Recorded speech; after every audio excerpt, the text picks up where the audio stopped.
कथा प्रारंभ होते है, सुनो वीर हनुमान।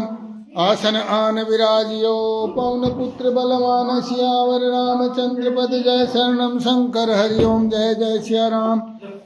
मंगल भवन मंगल हारी, त्रिभुवन दशरथ अजर बिहारी। दीन दयाल विरद संभारी, हरहुनाथ मम संकट भारी। जय सिया राम, जय जय सिया राम, जय सिया राम, जय जय सिया राम।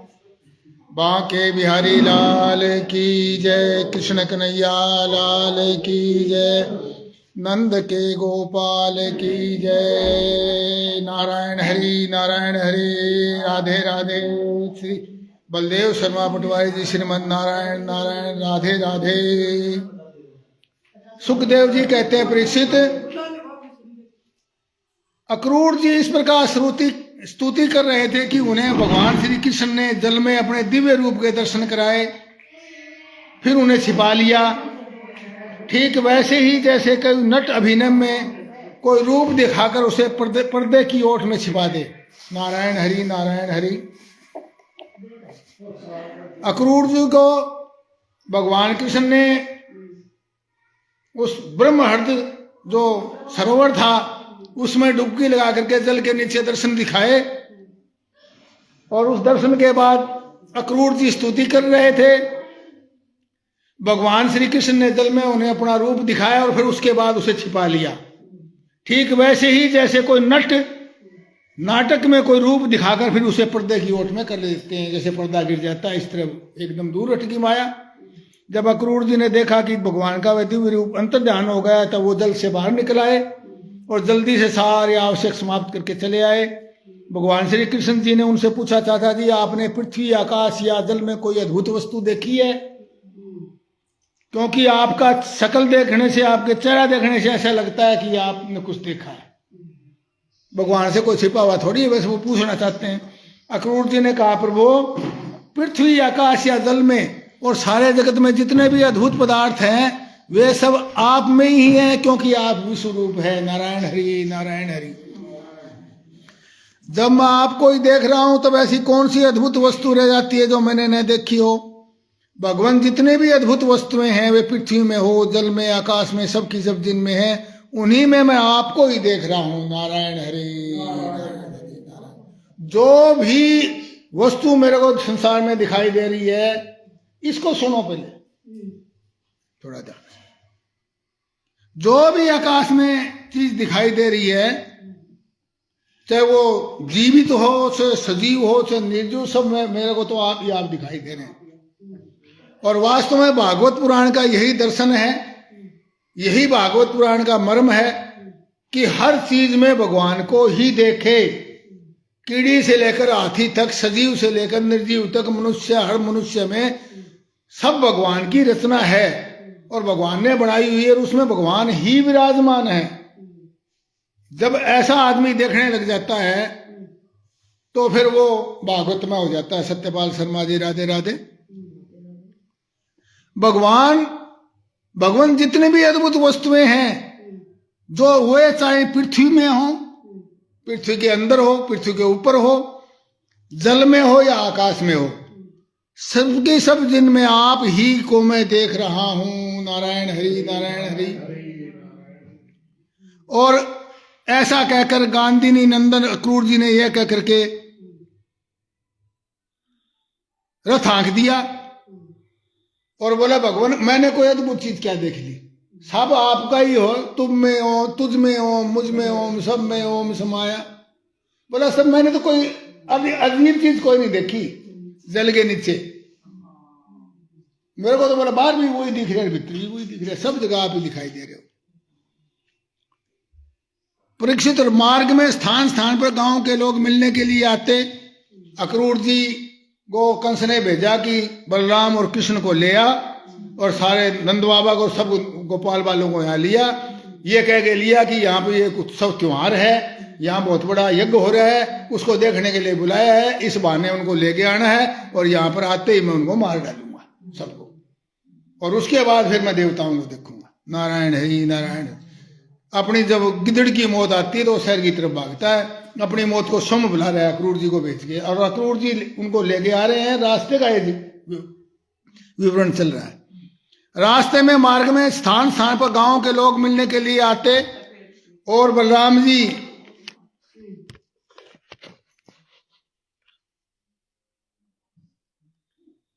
हमारी बड़ी बहन विद्या देवी जी माता तुल्य हमारे साथ आज कथा में जुड़ी हैं, बैठी हैं मेरे साथ, बहुत बहुत प्रणाम है उनको। प्रद्युमन जोशीला जी राधे राधे।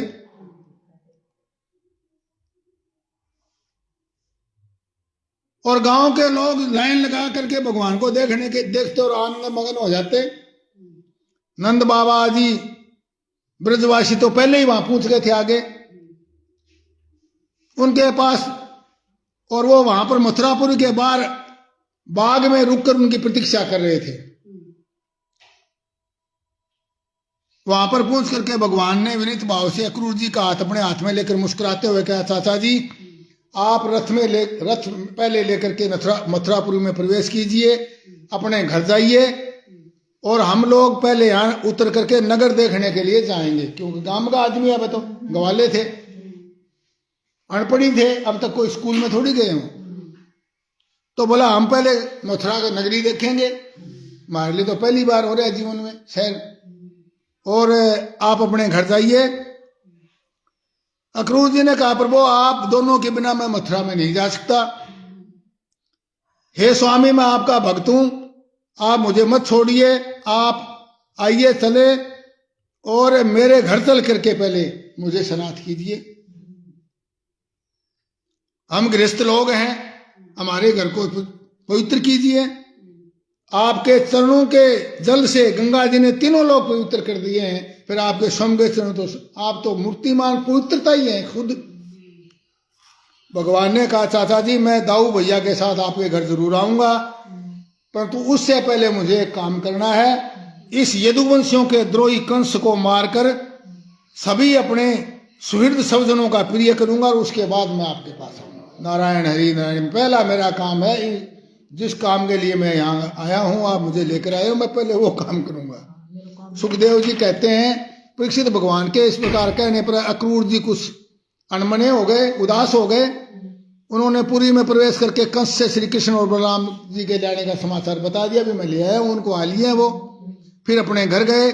दूसरे दिन तीसरे पैर बलराम जी और ग्वाल वालों के साथ भगवान श्री कृष्ण ने मथुरापुरी देखने के लिए नगर में प्रवेश किया, क्योंकि उस दिन तो शाम हो ही की थी। उस बाग में ही रुके वो।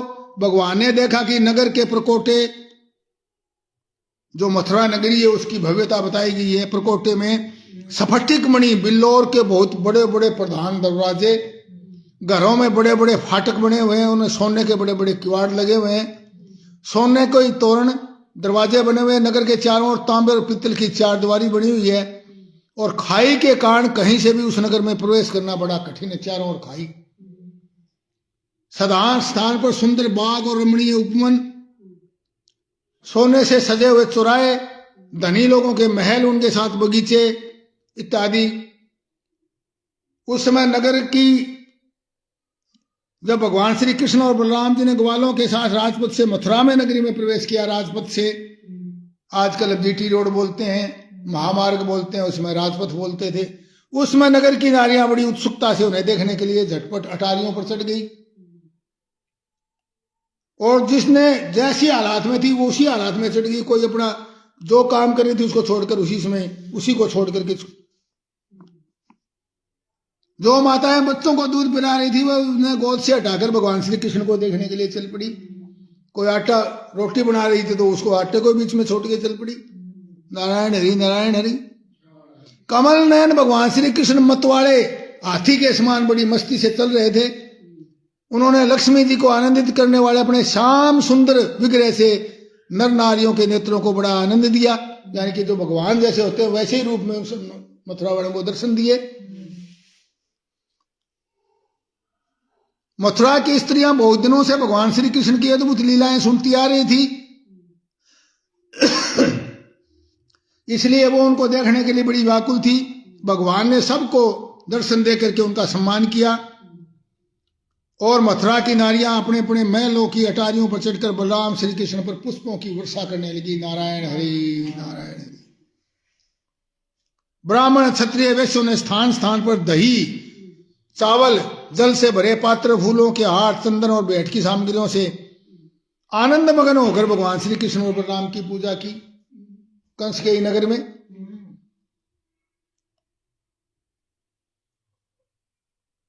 इसी समय कृष्ण ने देखा कि एक धोबी जो कपड़े रंगने का भी काम करता था वो उनकी ओर आ रहा था। भगवान कृष्ण ने उनसे धुले हुए और उत्तम उत्तम कपड़े मांगे कि भगवान के तो वो गाम रहे पैसे वो कपड़े पता नहीं क्या दिन डोटी का कपड़ा जो बचपन में पहनते थे रेजा, वो पुराने कपड़े थे उनके पास, तो कपड़े वहां कहाँ थे, लंगोटिया टाइप ही थी। भगवान ने उनसे उत्तम कपड़े धुले हुए मांगे।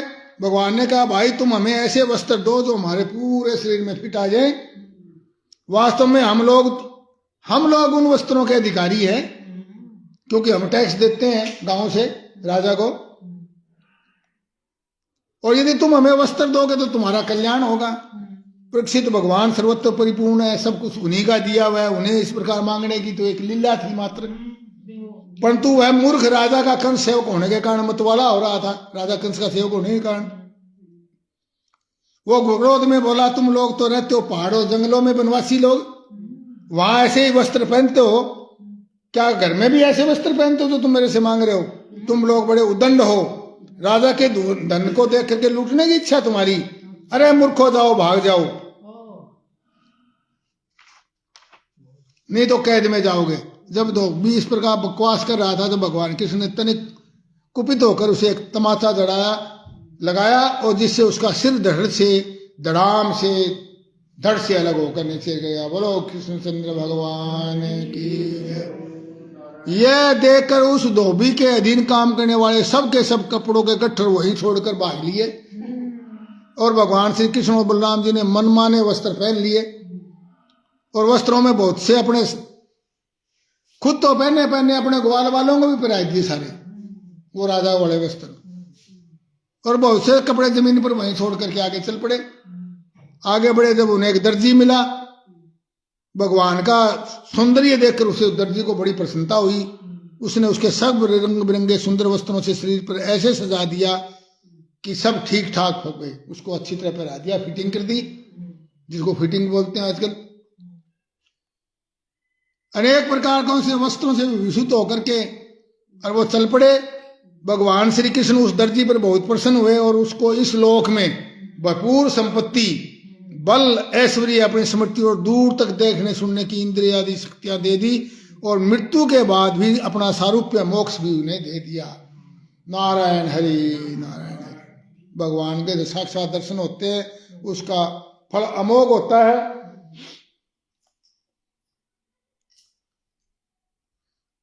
फिर इसके बाद भगवान श्री कृष्ण सुदामा माली के घर गए। दोनों भाइयों को देखते सुदामा उठ खड़ा हुआ, उन्हें प्रणाम किया, उनकी पूजा की और बोले मैं आपका दास हूं, आप मुझे आज्ञा दीजिए कि मैं आप लोगों की क्या सेवा करूं।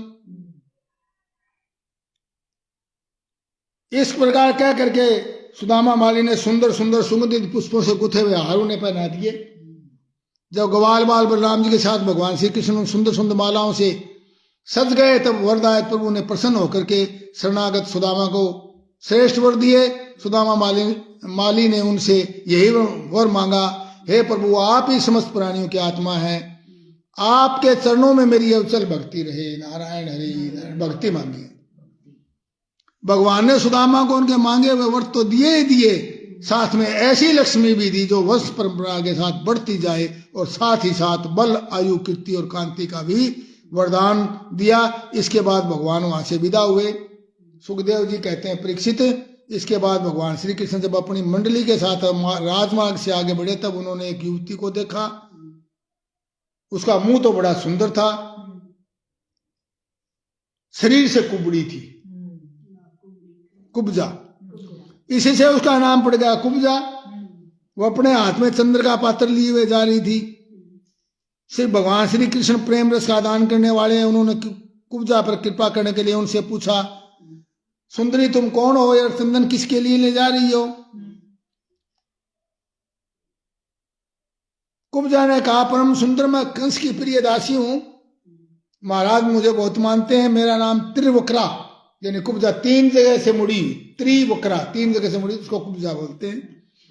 मैं उनके यहाँ चंदन अंगराग लगाने का काम करती हूं, और मेरे द्वारा तैयार किया हुआ चंदन अंगराग भगवान कंस को भोजराज कंस को बहुत भाते हैं। परंतु आप दोनों से बढ़कर उनका और कोई उत्तम पात्र इससे है नहीं। आप ज्यादा पात्र हो कंस से भी इसके। भगवान पर उन्होंने अपना हृदय निछावर कर दिया, और दोनों भाइयों को वो सुंदर और गाढ़ा अंगराग यानी इत्र जिसको बोलते हैं वो दे दिया। अब भगवान पाउडर क्रीम जिसको हम बोलते हैं आजकल, भगवान श्री कृष्ण ने अपने सांवले शरीर पर पीले रंग का, और बलराम जी ने अपने गोरे शरीर पर लाल रंग का अंगराग लगाया और सुशोभित हो गए। कुब्जा पर बहुत प्रसन्न हुए। उन्होंने दर्शन का फल प्रत्यक्ष दिखाने के लिए 3 जगह से टेढ़ी किंतु सुंदर कुब्जा को सीधी करने का विचार किया। नारायण हरि नारायण। भगवान ने अपने चरणों से कुब्जा के पैर के दोनों पंजे दबा लिए और हाथ ऊंचा करके 2 उंगलियां उसकी ठोडी में लगाई और उसके शरीर को उचका दिया। नारायण हरि नारायण हरि नारायण हरि। उचकाते सारे अंग सीधे और समान हो गए, जाने तो कुब्जी थी नहीं।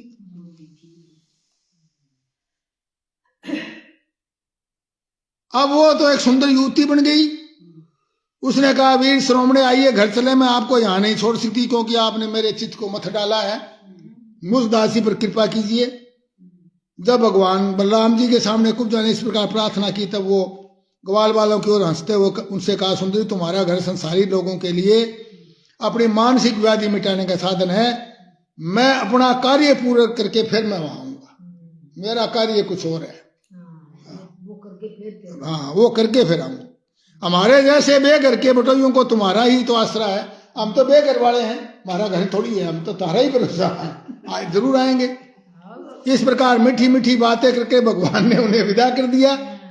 जब वे व्यापारियों को बाजार में पहुंचे तो व्यापारियों ने उनका और बलराम जी का पान, फूलों के हार, चंदन और तरह तरह की भेंट उपहारों से पूजन किया। उनके दर्शन मात्र से जो है सबके सब मूर्तियों के समान दर्शन मात्र देखे, मूर्तियों के समान खड़े हो जाते थे। हमारे बड़े भाई साहब मनोहर लाल शर्मा जी, राधे राधे, प्रणाम जी, चरण स्पर्श। इसके बाद भगवान श्री कृष्ण पूर्ववासियों ने धनुष यज्ञ का स्थान पूछते हुए रंगशाला में पहुंचे भी वो धनुष यज्ञ कहाँ है। वहां उन्होंने इंद्रधनुष के समान एक अद्भुत धनुष को देखा। नारायण हरि नारायण हरि। उस धनुष में बहुत सा धन लगाया गया था, हीरे द्वारा जड़े हुए थे। और श्री कृष्ण ने रक्षकों के उसकी खूब पूजा की गई थी। और भगवान श्री कृष्ण ने रक्षकों के रोकने पर भी उस धनुष को धक्के से उठा लिया, बलात्कार से उठा लिया। और उस बाएं हाथ से उठाया और उस पर डोरी चढ़ाई और खींचकर उसी प्रकार 2 टुकड़े कर डाले जैसे मतवाला हाथी खेल ही खेल में ईख को तोड़ डालता है। बांके बिहारी लाल की जय। और धनुष टूटा था, उनके शब्द से आकाश पृथ्वी दिशाएं भर गई। सुनकर कंस भी भयभीत हो गया। सीधी कंस के जागे ठोकर लगी उसकी आवाज की। अब धनुष के जो रक्षक थे वो बड़े बिगड़े और भगवान कृष्ण को घेर कर खड़े हो गए, उनका पकड़ लेने की इच्छा, चिल्लाने लगे पकड़ लो बांध लो। तब बलराम जी और श्री कृष्ण जी क्रोधित हो गए और उन धनुष के टुकड़ों को उठाकर उन्हीं से उन्हीं का काम तमाम कर दिया। नारायण हरि नारायण हरि। सारी सेना मार डाली उन टुकड़ों से। जब नगर निवासियों ने इस प्रकार की बात सुनी तो उन्होंने सोचा हो ना ये दोनों कोई श्रेष्ठ देवता है। इस प्रकार भगवान श्री कृष्ण और बलराम जी आजादी से पूरी मस्ती से मथुरापुरी में विचरण करने लगे। जब सूर्य छिप गया तो दोनों भाई ग्वाल बालों से घिरे हुए नगर से बाहर अपने डेरे पर जहां छकड़े थे वहीं लौट आए। तीनों लोगों के बड़े बड़े देवता चाहते थे कि लक्ष्मी हमें मिले, परंतु उनका सबका परित्याग कर दिया और नए चाहने वाले भगवान का वर्ण किया लक्ष्मी जी ने, और उन्हीं ने को सदा के लिए अपना निवास स्थान बना लिया। वही ब्रजवासी मथुरावासी उसी श्री कृष्ण के अंग रंग का सौंदर्य देख रहे थे।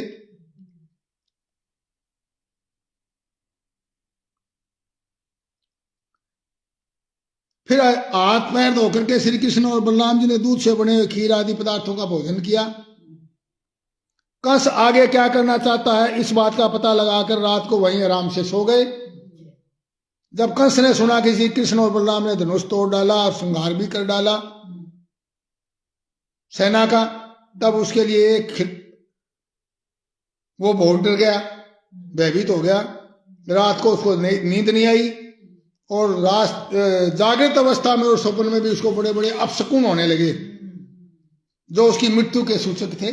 मृत्यु के सूचक, जब मृत्यु आएगी ये सामने तो सूचक तो सपने तो ऐसे आएंगे।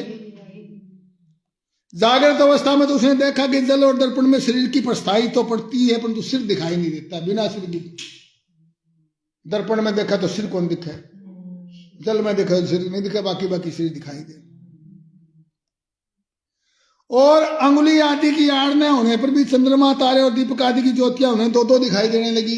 दिन में तारे दिखाई देना जिसको बोलते हैं, हाँ बोला तेरा दिन में तारे दिखा दूंगा, तो दिन में तारे दिखने लगे।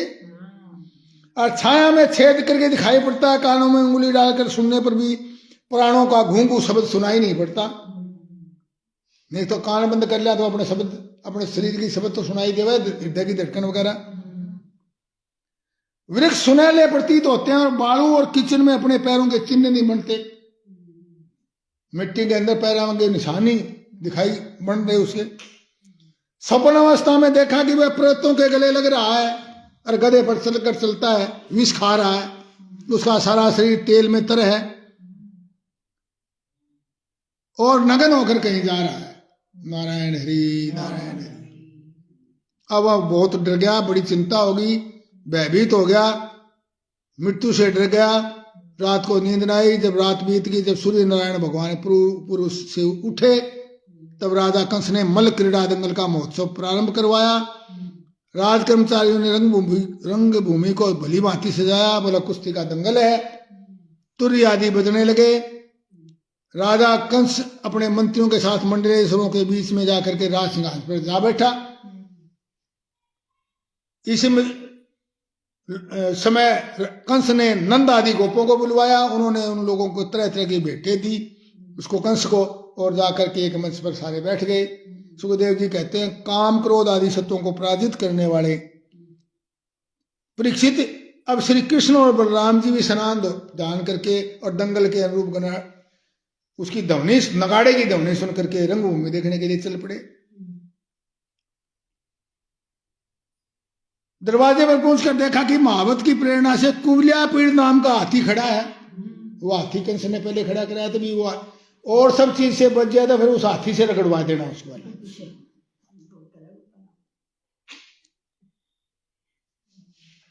भगवान ने कहा महावत को, महावत ओ महावत हम दोनों को रास्ता दे, सुनता नहीं। जब इस प्रकार धमकाया तो वह क्रोध से त्रिपुला उठा और कुवलियापीड़ को अंकुश की मार से क्रुद्ध करके और श्री कृष्ण की ओर बढ़ाया।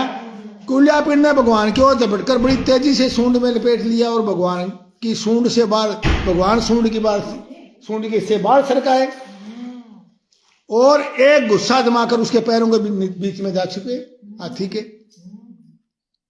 अब सामने देखकर कुलिया पीड़ को बड़ा क्रोध हुआ, उसने सूंघ कर भगवान को सूंड से फिर टिटोल लिया, परंतु भगवान ने अपने आप को छुटा लिया और उसके बाद उस बलवान हाथी की पूंछ पकड़कर खेल खेल में उसे 100 हाथ तक पीछे घसीट लिया है। नारायण हरि नारायण हरि, जैसे गरुड़ सांप को घसीटता है।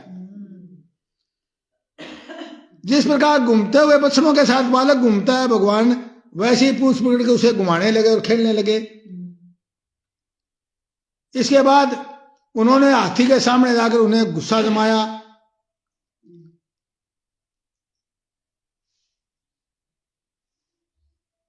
उसके बाद हाथी ने सोचा कि हाथी ने बड़े जोर से अपने दोनों दांत धरती पर मारे।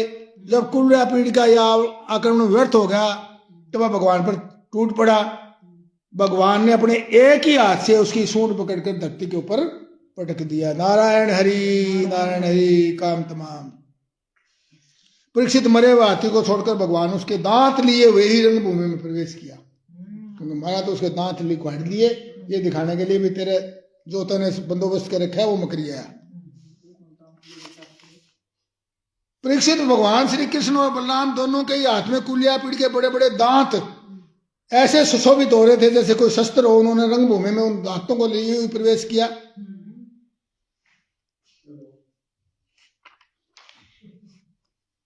मंचों पर जितने लोग बैठे थे, मथुरा के नागरिक और राष्ट्र के जन समुदाय भगवान श्री कृष्ण और बलराम को देखकर इतने प्रसन्न हुए कि उनके नेत्र और मुख कमल खिल उठे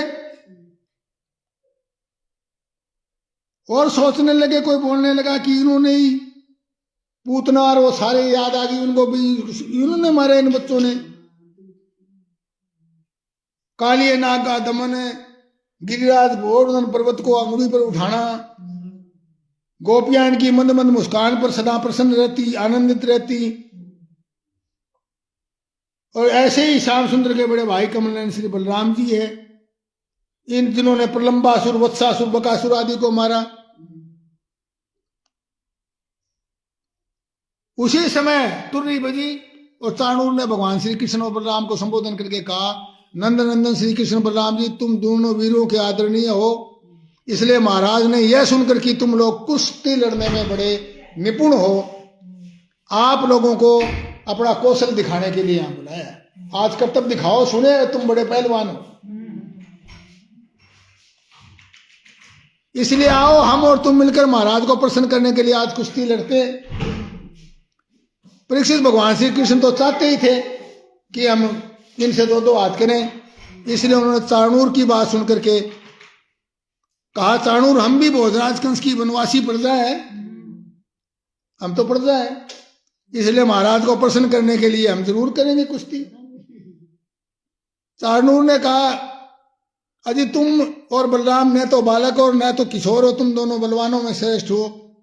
अभी तुमने 1000 हाथियों के बल रखने वाले कुलिया पीड़ को खेल खेल में मार डाला है, इसलिए तुम दोनों को हम जैसे बलवानों के साथ ही लड़ना चाहिए। पहले तो भगवान ने कहा कि हम तो बच्चे हैं, आज तो बच्चा नीति करना चाहिए ना। बोला नहीं, आप बच्चे नहीं हो, आप तो बहुत बलवान हो, वो तो चाहो तो भाई हमारे साथ कुछ के हम मार दें, तो इसलिए तुम दोनों को हम जैसे बलवानों के साथ लड़ना चाहिए। इसलिए श्री कृष्ण तुम मुझ पर अपना जोर आजमाओ और बलराम के साथ मुश्तिक लड़ेगा। कथा समाप्त होते है, सुनो वीर हनुमान, कथा हमारी वैकुंठ में आप करो विश्राम। सियावर रामचंद्र पद जय शंकर हरिओम जय जय सिया राम। मंगल भवन मंगल हारी, दरबौस दशरथ अजिर बिहारी, दीन दयाल विरत संभारी, हरऊ नाथ मम संकट भारी। जय सिया राम जय जय सिया राम, जय सिया राम जय जय हनुमान। बांके बिहारी लाल की जय, कृष्ण कन्हैया लाल की जय, नंद के गोपाल की जय।